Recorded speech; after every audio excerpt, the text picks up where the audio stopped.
Meus amigos, já que está quente o nosso sofá, a gente vai falar de uma coisa um pouquinho polêmica também. Depois de uma votação no Senado, a França deve aprovar nos próximos dias um projeto que torna o aborto uma liberdade garantida dentro da Constituição do país. Quem está conosco aqui já no Morning Show é o Fabrício Naitz, nosso editor de internacional. Bem-vindo, Fabrício.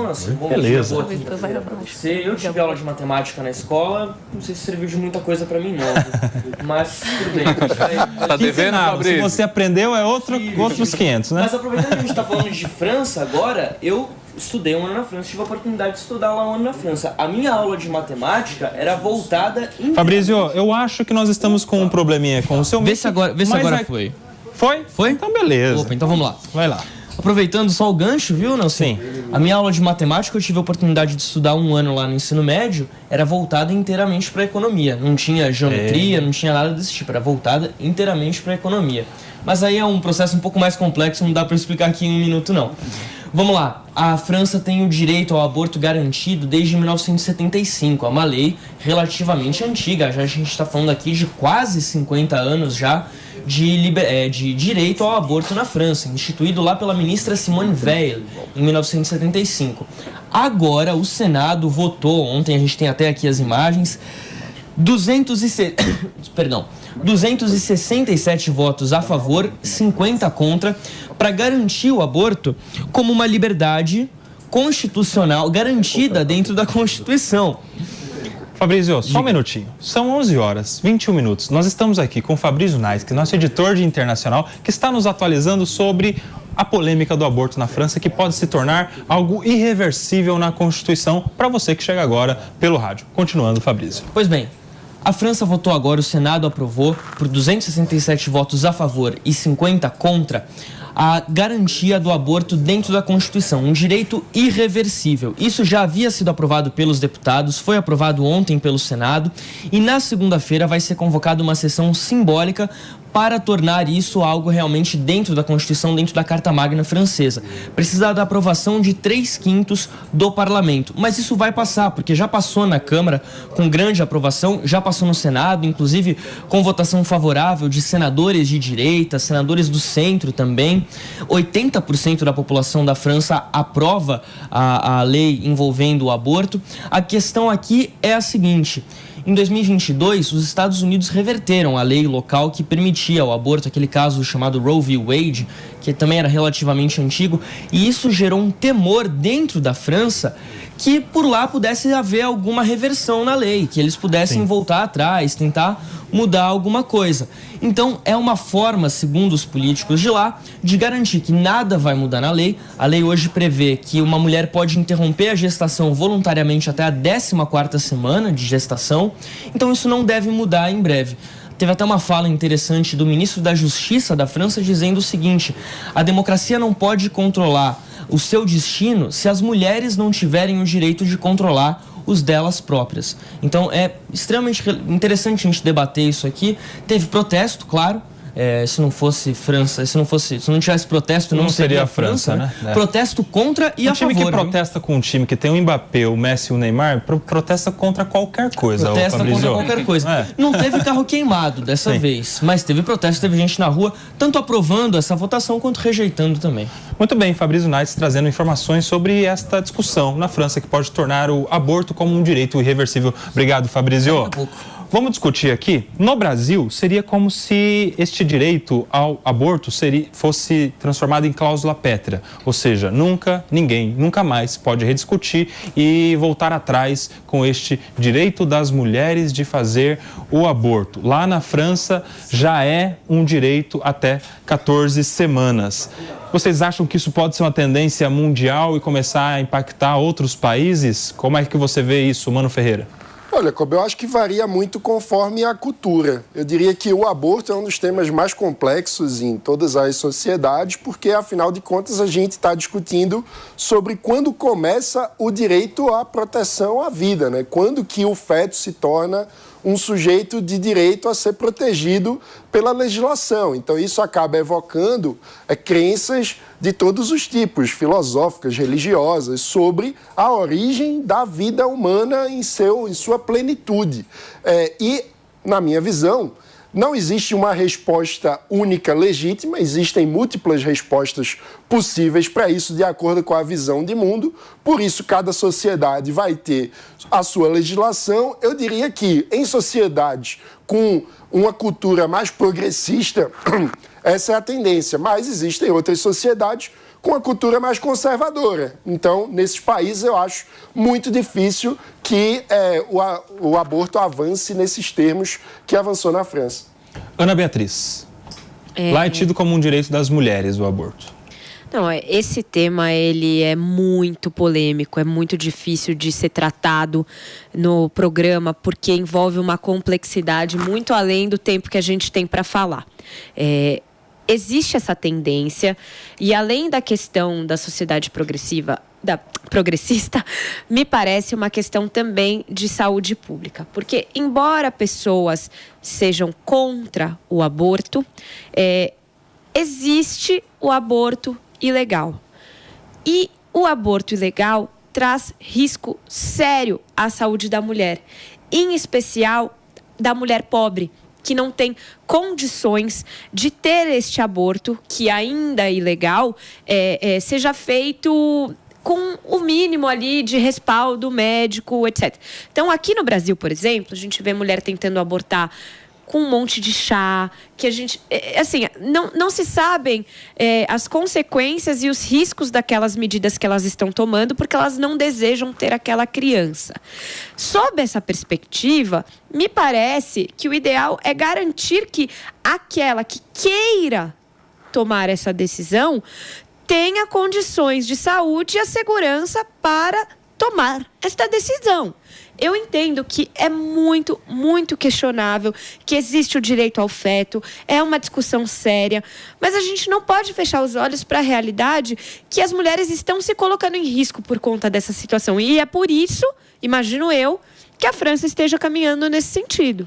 Ô, Diego, eu acho que esse ponto trazido pela Ana é o grande ponto de divergência, né? É o direito da mulher versus o direito do feto, né? Porque se a mulher se coloca em risco, em maior risco se coloca o feto, que vai morrer em um caso de um aborto. Lá na França tem um termo ali, uma data pontual para se autorizar ou não, que são 14 semanas. No mundo todo esse prazo varia, pode ser mais ou menos. Como é que você vê isso no Brasil? Você acha que aqui no Brasil há alguma chance do Congresso aprovar um direito como esse, como lá no Congresso estão aprovando? Ou aqui, por ser um país conservador, majoritariamente cristão, com representatividade no Congresso, a gente teria muito mais dificuldade de uma aprovação como essa? Olha, Koba, dificuldade não. Eu acho que com o perfil do Congresso que nós temos hoje, praticamente impossível. Mas eu quero chamar a atenção para outro ponto. Eu, pessoalmente, sou contrário ao aborto, mas eu reconheço que é um tema polêmico, como colocaram os colegas aqui, tem bons argumentos pró e contra.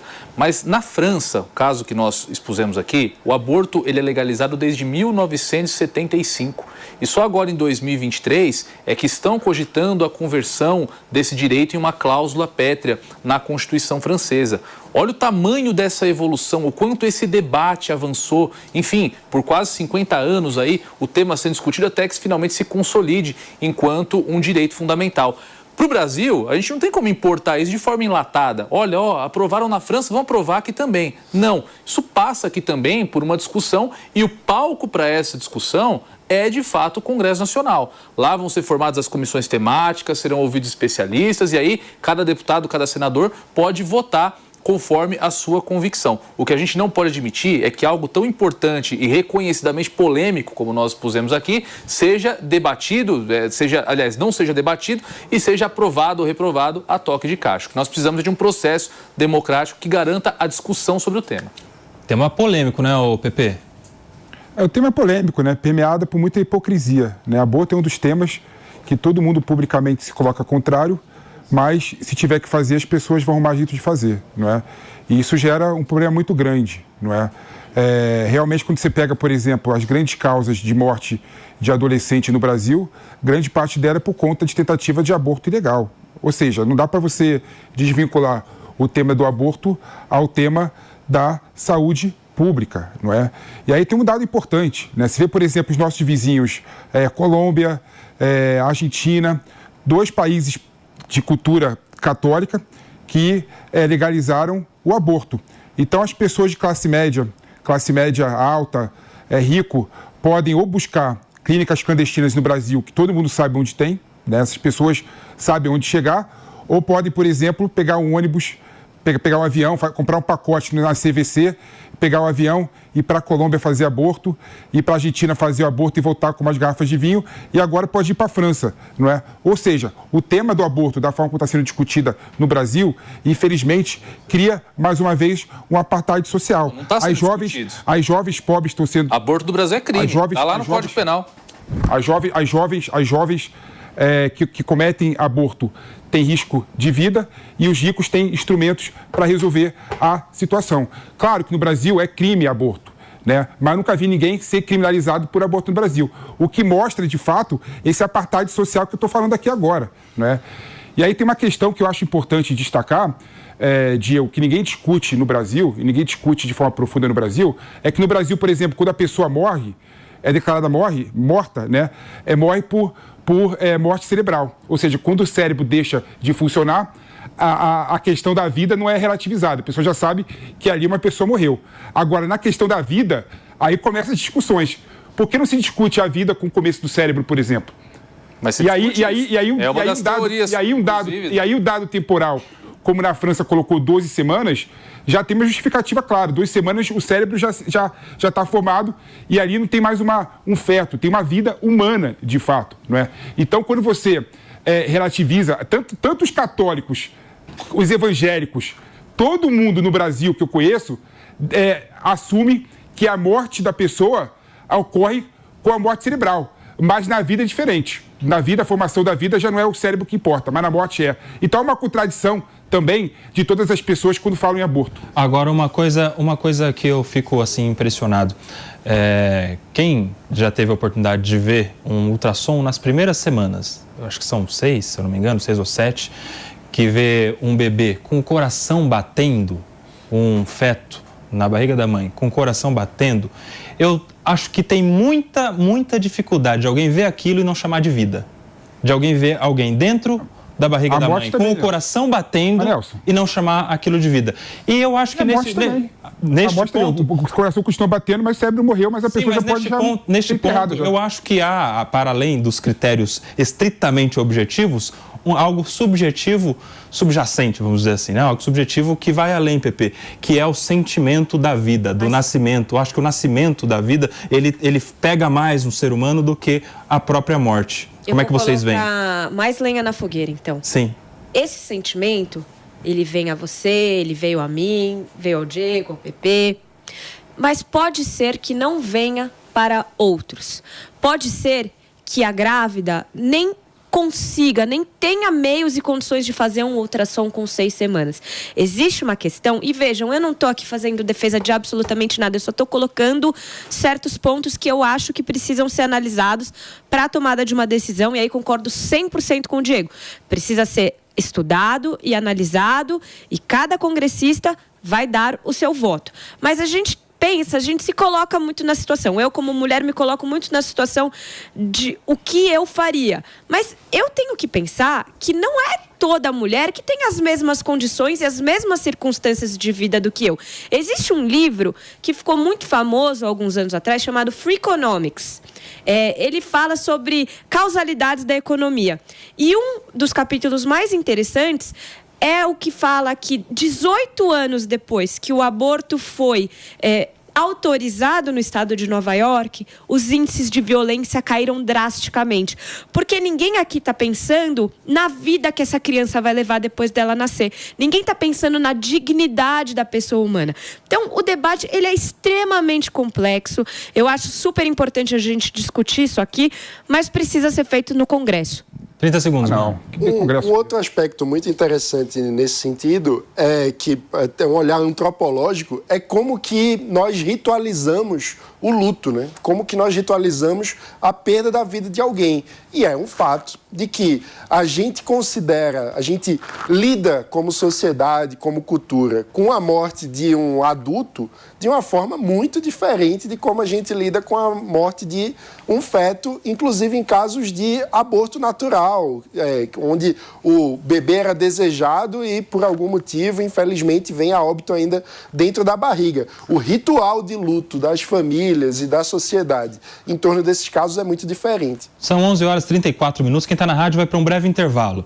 Felipe Monteiro. Só uma vírgula, Koba. A questão do aborto é uma questão de política constitucional decidida pela Suprema Corte no mundo todo. Nos Estados Unidos, por exemplo, foi decidida no caso Roe versus Wade, e agora recentemente, que legalizou o aborto nos Estados Unidos, e agora recentemente a Suprema Corte dos Estados Unidos resolveu voltar atrás. Então, quem fala, por exemplo, que é questão que tem sido discutida no Congresso Nacional... Síndrome de vira-lata. Não conhece Não conhece o que acontece no mundo todo. Quer imitar o imperialismo americano. A Alemanha foi assim também.